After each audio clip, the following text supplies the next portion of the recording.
بھائی ہم دوا کھا رہے تھے تو ہمارے استاد کی ایک بات یاد آ گئی تو سوچا آپ سے عرض کر دیں.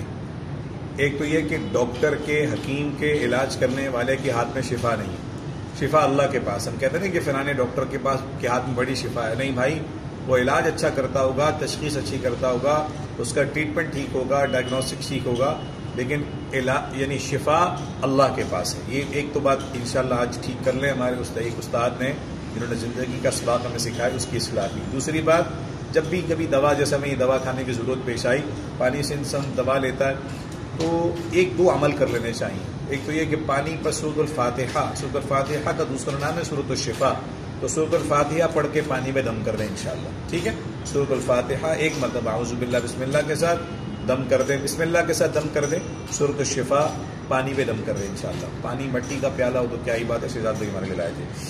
اچھا، دوسرا، جب یہ دوا نکالیں نا، جب یہ گولی نکالیں، کوئی دوا کھائیں، تو یہ دل میں ایک دفعہ کہتے ہیں کہ اس دوا سے، اس ڈاکٹر کے علاج سے میرا کام نہیں بنے گا، میرا کام اللہ تعالیٰ کے بنانے سے بنے گا. لا الہ الا اللہ، یعنی اس گولی سے، اس دوا سے میرا کام نہیں بنے گا، میرا کام اللہ تعالیٰ کے بنانے سے بنے گا. پھر کہہ دیں لا الہ الا اللہ، اس گولی شریف منہ میں ڈالیں اور سورۃ الفاتحہ کا، سورۃ الشفا کا دم کیا ہوا پانی بسم اللہ کے ساتھ پی لیں.